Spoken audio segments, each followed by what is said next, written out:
Good afternoon. Thank you for having me. We're going to cover a whole lot of information in a very short amount of time, and I'll give this disclaimer. This is not there's probably hours and hours of information that I'm going to give you in about 10 minutes. So just pay attention. Okay. We're going to start with mountain fire. Some of you may be familiar with the mountain fire. We exported a whole lot of smoke and ash to the valley for your enjoyment. It started on at 1:43 in the afternoon on Monday, July 15th. I will tell you, I happened to be out of town that day. This is what it looked like in the first few minutes of the fire. Going up 243, this is the sign at the Idyllwild station where the helibase is. That is actually an Idyllwild fire truck trying to make a stop on that fire to keep it from crossing the highway. They were not successful. The fire, the fuels, the wind were just too much for them. 2 days later, we ordered an evacuation for Idyllwild at 4:30 in the afternoon. We had 3 evacuation centers already set up because they'd evacuated part of Gardner Valley, Apple Valley, Buena Vista, down in that area. And so we had 3 evacuation centers, including large centers for large and small animals. And that's kind of what it looked like immediately after the evacuation. That was Thursday. We had 12 satellite trucks sitting in my town watching us. Some of you got to see the column. It's extremely impressive. Along with the evacuation, the town actually started evacuating about noon, 1 o'clock in the afternoon, thanks to social media. We hadn't even had a meeting on evacuation, and people were that edgy, and were already pulling out of town. So the evacuation went very, very smoothly. We evacuated somewhere between 4,500 and 6,000 people, including several campgrounds and 2 private schools. The largest being Idyllwild Arts had estimated for the evacuation that we were going to be moving 300 kids off the hill with staff, and we ended up moving 600 folks off the hill. The evacuation order was lifted Sunday, 4 days later at 11 a.m. This is what it looked like at one of the checkpoints. It was only lifted for residents. And that's what you got to see when you came into town, our aerial with the flag flying, welcoming our residents back. Some of you may recognize Maryland there. The evacuation was fully lifted to the general public at 11 p.m. Sunday night. 2 of the concerns we had for the evacuation was that whether fire was going to blow down into town on Thursday afternoon. We evacuated Wednesday, and we were concerned that fire was going to blow down into town on Thursday afternoon. And then we looked at 3 days, Thursday afternoon, Friday, and Saturday, for ember cast, cinder cast, and ash cast. And this is what people came home to and found in their driveway, and on their decks, on their roofs, all over town. Luckily, none of it came down hot to the point that it started any ignitions. We were over 4,700 acres in just under 24 hours. And at 24 hours, it doubled on Tuesday. From Monday to Tuesday, it doubled in size to 9,000 acres. It was 19,400 acres on Wednesday when we evacuated the town. And there's some nice shots of these are all of the mountain fire. Total was 27 and change for acreage, over 3,700 fire personnel at its peak, and the firefighting cost was $30 million. That's current to today. We were, at the time, the #1 priority in the United States for firefighting for resources. We had all available aircraft. Everything was parked over top of the mountain fire, including C-130s and the MAFs, with the MAFs, which is the modular aircraft firefighting system for the military. And then we also had the 2 DC-10s for firefighting as well. Rumor has it that those are about $30,000 a day each. 7 residences were destroyed, 23 total structures destroyed, and the fire did not qualify for federal disaster aid, which means we're not getting any help from the feds for our local government. Everything, if anything comes, it'll be from the state, and we're still trying to sort that out. The silver fire, by contrast, which was on the Banning side of the San Jacintos, started at 2:05, almost a month later, Wednesday, August 7th. We were at critical fuel levels as far as moisture goes, to the point that it's almost off the chart for being low. Evacuation started almost immediately, and if you can see, this is a picture that I stole off of somebody's website. And oh, by the way, I have to give a plug right here. Guy McCarthy from Patch.com is here. He is one of the editor-publishers. Just a journalist. Just a journalist. But Guy, that is my photo right there. Guy stuck it through with the mountain fire and the silver fire.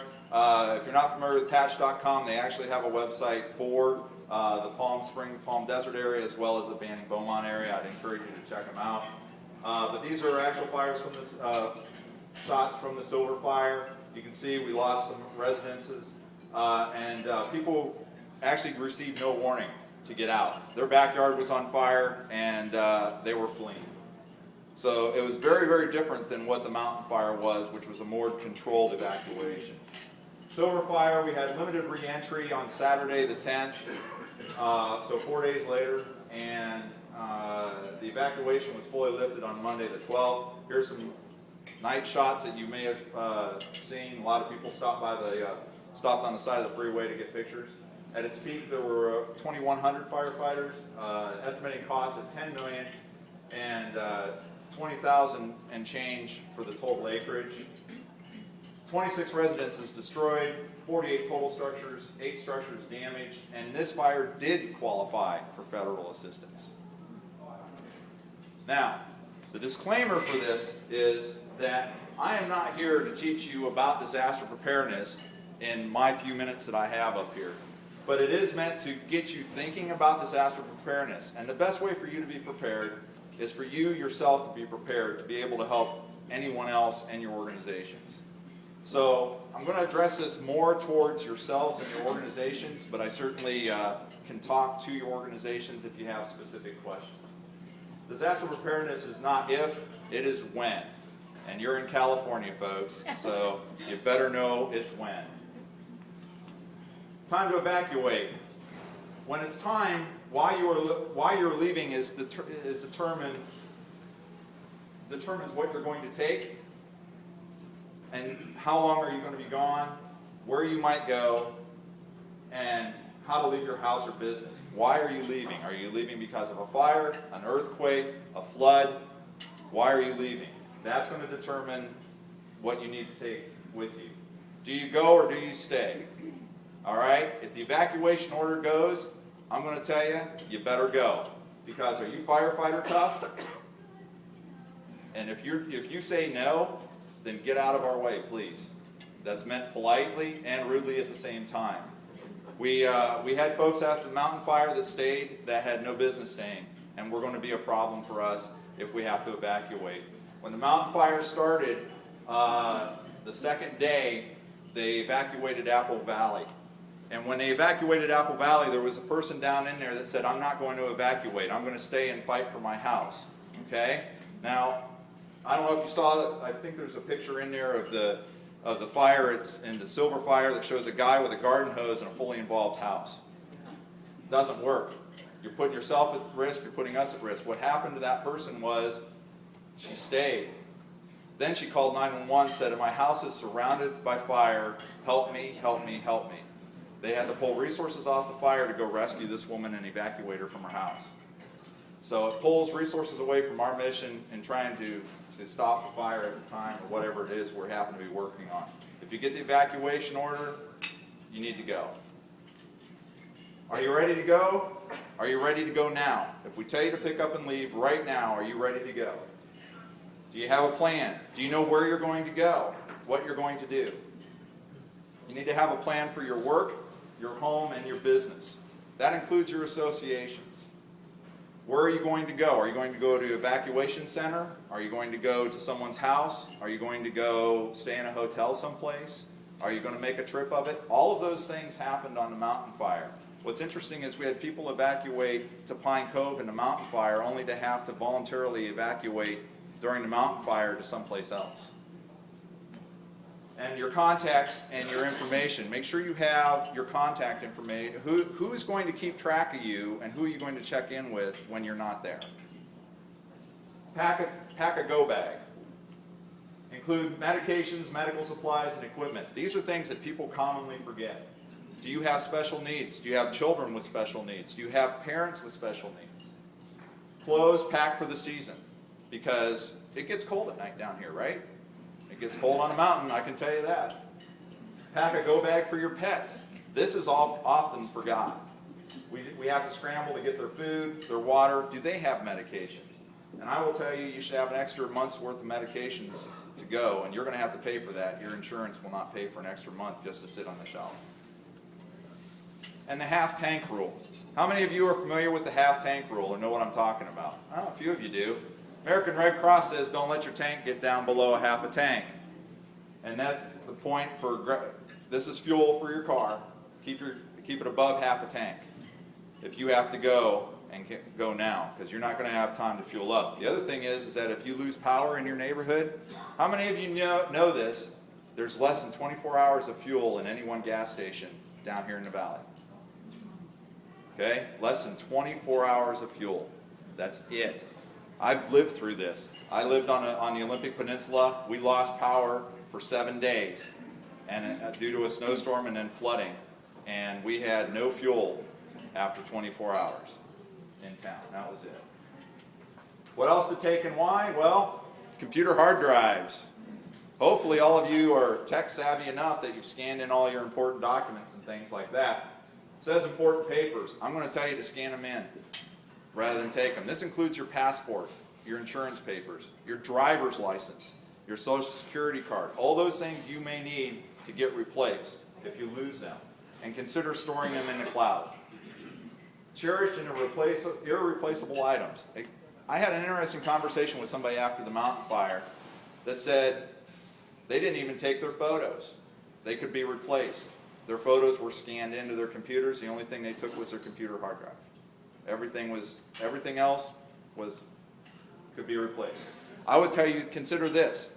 That drawing your kid made for you when they were 4 years old, is that a cherished item or not? Those kind of things. Your pictures of your parents, grandparents, great-grandparents, photo albums, things like that. What not to take. Now, the insurance people love this. Large, bulky items. We had people that looked like the Clampets when they were going out of town. Okay? Some of it was antiques. I saw one guy, his most important and cherished item was his Harley-Davidson motorcycle. Hey, whatever. Okay? I would tell you, anything that's insured, don't take it. You're wasting space. Okay? All right? And anything that can be replaced. People grab the weirdest things when they leave. Their large screen TV, their DVD, their VCR, and that stuff can be all very good replaced. All right. How do you know when it's time to go? Well, reverse 911 is a great skill, and one of the things that I did leave off of here was the emergency notification network, which is, you know, that really annoying warning you get on the television right in the middle of the show when it's at a good scene? Yeah, that's what I'm talking about. Okay. Register your cell phones, folks, for reverse 911. You can do this in Riverside County, and I would encourage everybody, shop around. If you're not from Riverside County, look and find out. If you travel, if you have second homes, register in the counties that you have second homes so that you can get these reverse 911 calls. Law enforcement and other emergency responders will go through your neighborhood. They will go through slowly with their sirens on and using the PA system telling you it is time to get out. They will also, hopefully, if they have time, go door to door. That did not happen on the Silver Fire. They did not have time. The fire was upon them. Other notifications that you can put on your cell phone include NOAA, which is the National Weather Service, and the USGS. Why do we want USGS? Maybe earthquakes, just maybe. Check with the Red Cross. When you evacuate, you want to check in, or other agencies, including county OES. Watch the websites. They'll tell you how to register. And the reason is that they're going to tell you if you're coming back to a house or not. They're also going to coordinate, so if you have friends and relatives that are trying to find you, they're going to know if you're safe or not. Do not call 911 and ask questions about the situation or incident. And I will add, don't call the fire station either. We handled 2 calls a minute. Now that doesn't sound like a lot, I'm going to tell you. But I only have 3 lines into my fire station. And I'm staffed with 4 guys on a shift and volunteers and reserves. And believe me, 2 calls a minute, we can't handle it. And they were all asking the same questions. Learn your websites. Patch.com, Idyllwild Town Crier, the Press Enterprise, the news stations that are the most current and carry the best information. My Desert is a great website as well for down here, but learn which ones you can find for your information. Now, the pitfalls of social media. Everybody who has Facebook, raise your hand. Everybody who hates Facebook, raise your hand. All right, there we go. All right, I will tell you this. Facebook was one of the worst things for the fire that we had because they repopulated my town 3 times before Friday night after we evacuated on Wednesday and wreaked havoc on my checkpoints to the point that Friday morning we had to go to a hard closure and we couldn't even let residents come in with an ID because people said, oh, there's no smoke, put it on Facebook, town's open, come on back. Nope. Caused a lot of problems for us. So know what's rumor and know where to get your accurate information. Sheltering in place. Okay, we have the massive earthquake go through. Are you prepared? Do you have a 3-day supply, a 7 to 14-day supply, a 30-day supply? And I'm not talking a granola bar and a gallon of water. Okay? Let's get serious about this, folks. This is critical. Water. How long can we live without water? Maybe 3 days. All right? How long can we live without food? A whole lot longer. That's why prisoners like hunger strikes and not water strikes. The first recommendation, the gallon of water per day, is kind of what popular belief is or was. 3 to 5 gallons per person per day. That's what we're talking right now. And this does not include pets or sanitation. You live in the desert down here, at least I think most of you do. Gallon's not going to get you through. Food. Try it and taste it and use it. Do you know how to use your food source for emergency supplies? If you're using the dehydrated stuff, do you know how to prepare it? Have you ever tried it? If you like eating chalk and cardboard, you know, there's some brands out there for you I can recommend. There's also some really good stuff out there too. But if those of you who are on special diets, you got to watch. This stuff can be really high on sodium. So you may have to shop around a little bit. And do you know how to prepare it? What other supplies should you have? Well, again, we go back to that month's supply of medications, first aid supplies, toilet paper. Yeah, there's one that's forgot. How many of you go to the last roll in your house and then you go to Costco? Pet food, medication. Don't forget water for your pets. That's not in that 3 to 5 gallons a day. Tools, tarps, tents, plastic, duct tape. You all remember when Homeland Security came out and said that we were going to save ourselves from a chemical weapons attack and nuclear waste and everything else with plastic and duct tape. But I'm going to tell you, you have an earthquake, your house may not be habitable, you may be sitting outside. Can you get your RV out of the storage lot? Because I know homeowners associations, you're not allowed to park them on your property, right? There's another shelter for you. Flashlights, batteries, radios, remember hand cranks, remember solar power, you know, things like that. You live in the desert, it might be handy. Your emergency power, propane, folks. I'm not going to preach you anything else. If you have diesel or gasoline generators, your gas will expire, your diesel will expire, your engines will gum up, go with propane. Cooking supplies, think about how you're going to cook. Again, if you lose power down here, if you lose gas service down here, that's the beauty of living on the mountain. Everything's propane. So we just don't have water up there. Have a plan. Practice, practice, practice. You guys may have that gallon of water and the 6-pack of granola bars in there, but have you bothered to practice? Do you really know if you have to get out of your house? If you have to get out of your neighborhood? I lived in Crooked River Ranch, Oregon, and people there if we shut down one road, did not know how to get to their house. And you think I'm joking, you shut down one of your primary arteries down here, and you will have people lost coming into your communities if you were in these gated communities. They don't know how to get home any other way. Insurance for your home, business, vehicles, all of your toys. What else can you get insured? I have no idea. I know that these guys can probably talk to it here in a minute. Know if you are covered. And again, they'll kind of talk to you a little bit about that, but don't wait until after the disaster to find out you're covered. Great story, mountain fire. Gentleman had paid off his mortgage 2 months before the mountain fire, decided he didn't need insurance anymore. Yeah, he also doesn't have a house anymore. Flood insurance, folks, most of you should already know this. Flood insurance is not on your regular insurance. You need to go check that out. Also, is it an act of God or isn't it an act of God? Well, it's up to the insurance industry to tell you sometimes, and you better find out beforehand. Business continuity, and you guys help me out, what was that? Business interruption insurance. We had folks on the mountain fire in Idyllwild that shut down, left, lost not only a week's worth of income, they lost a week's worth of perishable supplies. And then they found out they didn't have business interruption insurance. So loss of business, loss of inventory, perishables, make sure you're covered. Know your limitations. That goes back to that, are you firefighter tough? Are you SEAL tough? I don't care what it is, but are you? Do you have it? Know your neighbors. What are their needs? How can they help you? So get to know your neighbors. It's pretty important.